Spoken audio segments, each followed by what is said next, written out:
Ya,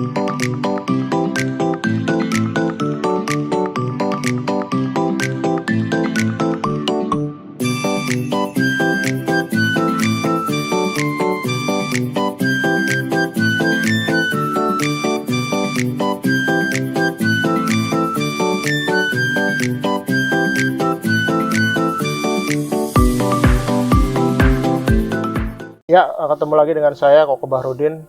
Setelah kemarin bahas DFS, BFS, sekarang kita bahas tentang tree. Tree ini masih masuk ke dalam suatu graph. Overview dari video ini adalah pertama adalah pengenalan tree, contoh tree, penyimpanan tree, ada ntar nanti routed tree, dan penyimpanan routed tree. Kita mulai dari bagian pertama adalah tree terlebih dahulu. Nah, apa itu tree? Secara umum adalah tree tidak berarah dan tidak memiliki cycle. Jadi nggak ada cycle. Tree adalah sebuah graph yang memiliki node n dan edge-nya n-1. Contoh di sini ada beberapa contoh dari sebuah graph, ada 4 contoh. Yang pertama ini adalah sebuah tree. Kenapa? Dia punya 4 node. Dan dia punya 3 edge. Seperti rule-nya tadi, dia node-nya n dan edge-nya itu n-1. Jadi node edge-nya ada n-1, 3. Di sini node-nya ada 1, 2, 3, 4, 5, 6. Edge-nya ada 5. Maka dia adalah sebuah tree. Lalu di sini ada 13 node. Ada 12 edge. Nah, ini adalah sebuah tree. Nah, sedangkan di sini dia punya namanya cycle. Nah, karena dia punya cycle, di sini ada 7 node, tapi edge-nya ada 8. Nah, ini adalah bukan sebuah tree. Jadi yang disebut tree itu adalah tree tidak berarah. Nah, ini nggak berarah. Dan edge-nya itu, node-nya itu berjumlah n, dan edge-nya itu n-1. Jadi kalau node-nya 4, edge-nya pasti 3, dan seterusnya. Node-nya 14, berarti edge-nya ada 13. Nah, berikutnya adalah contoh penggunaannya. Contoh penggunaan dari tree itu macam-macam. Contohnya kalau kalian belajar Linux, gitu, mungkin kalian belajar ya di mata kuliah sistem operasi atau apa gitu. Struktur directory itu ya nggak Linux doang sih, di Windows juga itu menggunakan yang namanya tree. Contohnya ada paling tinggi adalah root atau slash. Gitu. Dia ada slash bin, slash dev, slash etc, slash user, slash home, lib, spin, tmp, var, gitu kan. Atau USR, dia akan punya anak lagi, slash bin, slash man, lib, local, share. Var ada log, tmp. Ini adalah penerapan dari sebuah tree. Ini adalah sebuah pohon atau sebuah tree. Lalu contoh penggunaan berikutnya adalah struktur organisasi. Ini adalah sebuah tree juga. Ada CEO, ada general manager, ada general manager, ada manager. Nah, ini adalah sebuah tree. Lalu tree juga bisa digunakan untuk melakukan evaluasi terhadap sebuah formula matematik gitu. Contohnya di sini ada x plus 6 kali 3 itu lebih besar daripada 2 min y contohnya. Nah, ini bisa dari rumus ini bisa kita breakdown menjadi sebuah graph tree di mana node utamanya di sini lalu bisa dibagi-bagi. Nah, ini bisa juga digunakan. Ini banyak matematikawan bagaimana menganalisis suatu formula, dia menggunakan yang namanya graph tree ini gitu. Lalu mungkin kalian juga belajar ada namanya, bukan bahasa pemrograman, itu bahasa script namanya HTML gitu. Nah, HTML ini juga menggunakan konsep tree di mana HTML itu punya head, punya body gitu kan. Di dalam body itu ada H1, H2 dan teman-temannya. Dalam section ada paragraf gitu kan. Ada span, ada footer itu strong dan teman-temannya gitu. Nah, ini juga penggunaan dari yang namanya tree. Contoh penggunaan tree berikutnya adalah struktur keluarga gitu kan. Nah, ini struktur keluarga ini menggunakan yang namanya tree juga. Jadi dia menggunakan tree. Nanti mungkin kalau belajar kayak bahasa prolog atau symbolic logic gitu kan, nanti ya kalian bisa belajar tuh, misalnya kita bisa definisiin ayah anak, tuh kita bisa tahu misalnya saya definisi nih William tuh ayah, Samantha itu sister, ntar saya bisa jawab tuh, bisa nanya ke programnya, Yukio tuh siapa sih? Oh ternyata dia adalah cucu dari William. Nah itu nanti ada tuh kalau dulu saya zaman kuliah ada mata kuliah namanya prolog, itu kita belajar symbolic logic namanya. Nah berikutnya adalah bagaimana kita menyimpan tree, gitu kan? Bagaimana kita menyimpan sebuah tree. Nah, menyimpan tree itu pertama kita bisa menggunakan yang namanya list. Jadi kita menggunakan list dari age-nya. Jadi 0, 1, terus 1, 4, 4, 5, 4, 8, 1, 3, gitu kan?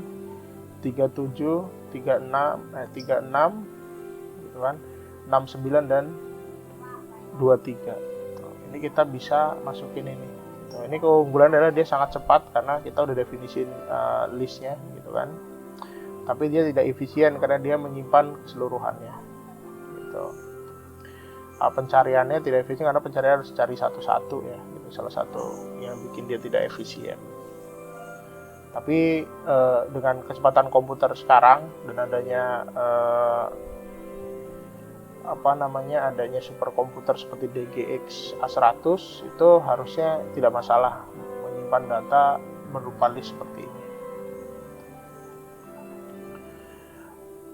Lalu berikutnya menyimpan tree menggunakan adjacency list, gitu kan. Jadi di sini kita lihat 0 itu berhubungan dengan 1, 1 berhubungan dengan 0, 3, 4, kan 2 itu kan, jadi setiap node berhubungan dengan 3 berhubungan 1, 2, 6 dan 7 gitu kan. 4, 1, 5 dan 8, 5 berhubungan dengan 4, 6 berhubungan dengan 3 dan 9, 7 hanya berhubungan dengan 3, 8 berhubungan dengan 4, 9 berhubungan dari 6 gitu. Ini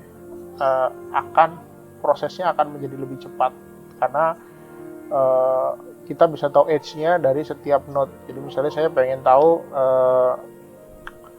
yang dia neighbor tetangganya dari 3 ya, gitu kan. Nah, saya langsung tahu nih di sini 1, 2, 6, 7, nggak perlu cari-cari lagi. Kalau kayak gini kan kita harus cari-cari lagi ya, karena yang disimpan adalah koneksi age-nya, gitu kan. Nah, kalau di sini kita langsung sudah bisa, misalnya 4 nih, saya pengen tahu 4 itu tangganya siapa aja sih, 1, 5, 8 gitu. Nah, ini kita efisien sekali, kita menggunakan cara ini cepat dan lebih efisien menggunakan adjacency list gitu. Ini contoh bagaimana kita menyimpan tree ini menjadi sebuah nilai. Berikutnya kita juga bisa menyimpannya dalam namanya adjacency matrix. Jadi di sini adalah matrix di sini keterhubungan dari setiap titiknya. Dari sini contoh 0 dan 1 itu 1 gitu kan. 0 dengan 2 itu nggak ada hubungannya gitu kan. 0 dan 3. Jadi kita bisa lihat 0 itu hanya berhubungan dengan node 1 gitu kan. 1 itu berhubungan dengan 0 gitu kan. 1 berhubungan dengan 3, 1 berhubungan dengan 4 gitu kan. 2 itu berhubungan dengan 3. Jadi yang 1 ini mendeskripsikan dia age-nya. Nah, cuman cara ini menjadi tidak hemat memori gitu kan. Kenapa? Karena kita menyimpan keseluruhan gitu. Jadi even yang dia tidak terkoneksi kita menyimpan angkanya, walaupun angkanya 0 ya, tapi kan di komputer itu 0 dan 1 itu ukurannya sama aja ya gitu. Jadi kalau saya ini kan punya 9 node ya, kita akhirnya punya 9 kali 9 node gitu kan, yang intinya adalah berarti sekitar 48 ya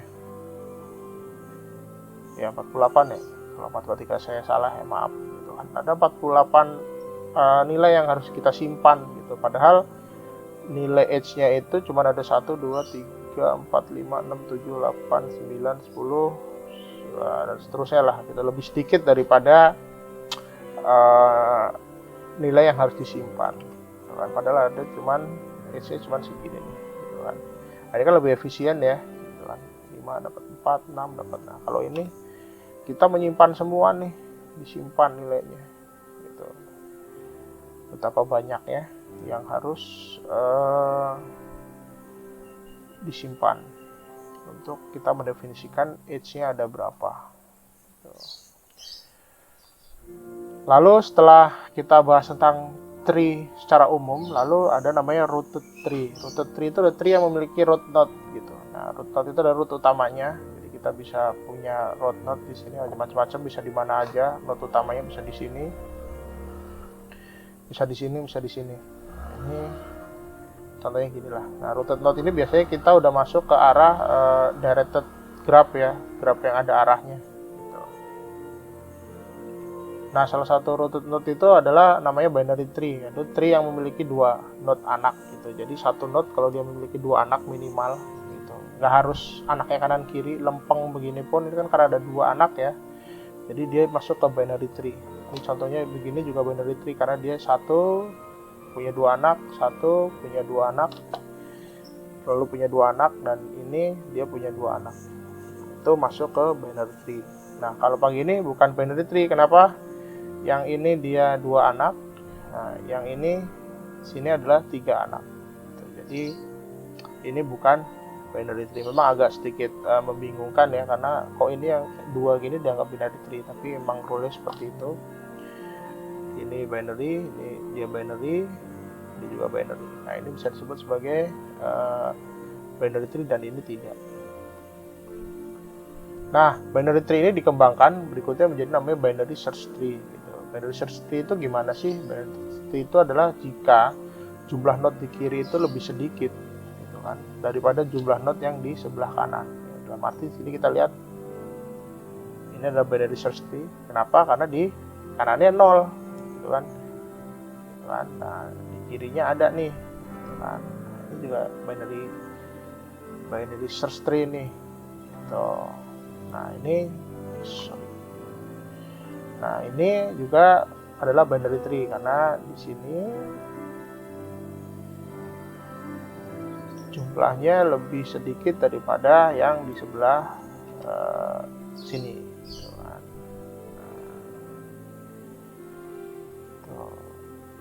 Jumlah nilainya lebih sedikit daripada di sebelah kiri. Nah, ini sama ini kenapa enggak? Karena ini tidak binary tree nih. Nah, ini tidak masuk ke binary tree gitu.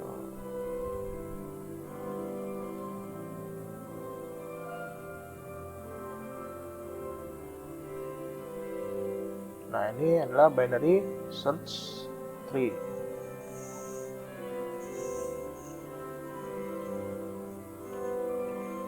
Nah lalu bagaimana kita cara menyimpan yang namanya rooted tree gitu kan.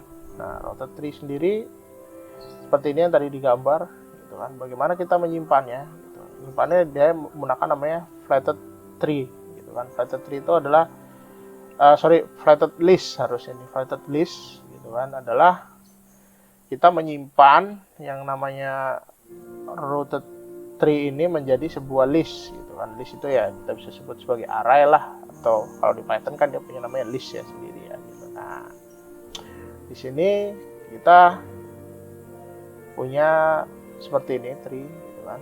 Nah, sebagai contoh di sini ini adalah indeks nih, yang atas adalah indeks, yang bawah adalah node-nya, gitu kan. Nah, indeksnya bagaimana? Bikin indeksnya adalah dari sini 0, 1, 2, 3, 4, 5, 6. Nah, karena di sini dia nggak binary, maka dibikinlah tetap dihitung sebagai 7. Jadi nyimpannya tetap binary 8, 9, 10, 9, 10.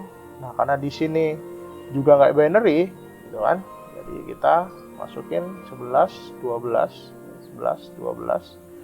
Lalu di sini ada 13 dan 14. Nah, lalu setelah terbuat tersusun kayak gini, nah, kita bikinlah 0 itu isinya 9, 1 itu isinya 8, 2 itu isinya 7, 3 itu isinya 6, 4 itu isinya 5 nih. 4, 5 itu isinya 1, 6 itu isinya 2, lalu 7 7. Karena tidak ada maka kita isi kosong. 8 isinya 2, 9 isinya 3, 10 isinya 4 gitu kan. 11 12 karena ini adalah hidden gitu kan, nggak ada, jadi kita isi 0 0 0. Nah, lalu berikutnya 13 14 kita isi 2 dan 1. Nah, ini menjadi flatted tree dari sebuah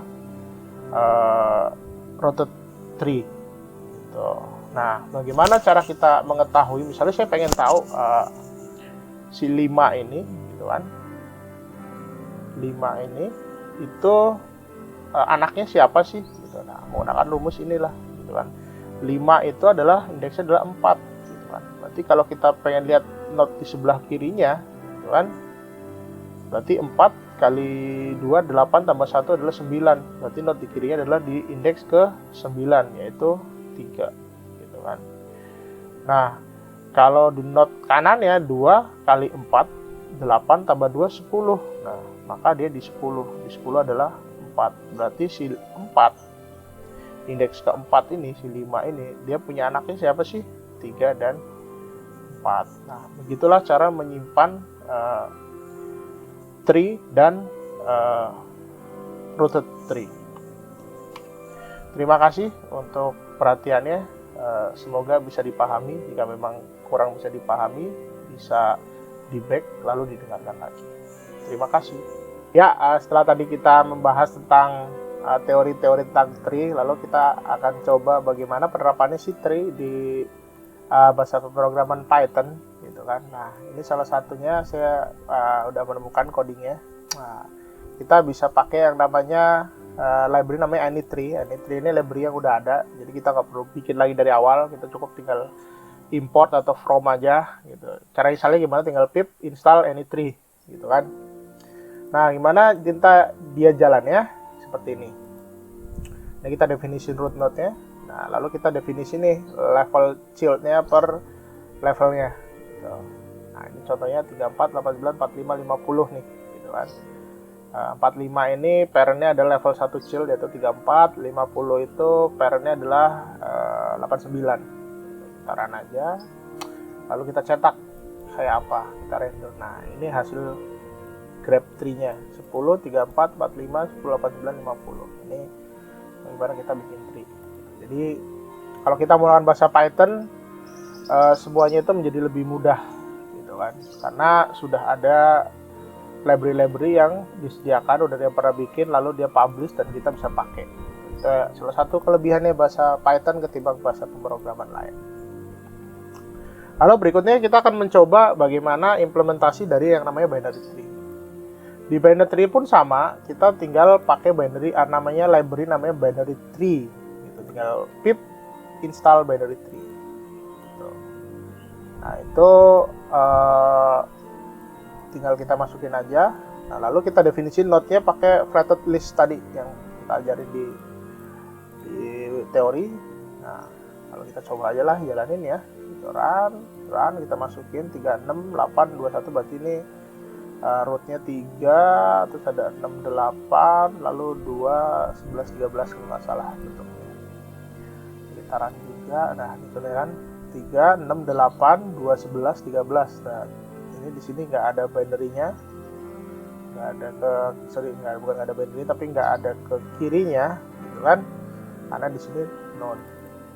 Lalu berikutnya dia ngeprint listnya apa aja. Nah, ini contoh binary tree gitu kan. Jadi menggunakan bahasa Python itu sangat mudah karena semuanya sudah ada. Ya, terima kasih. Selamat mencoba. Semoga pemahamannya terpenuhi. Terima kasih.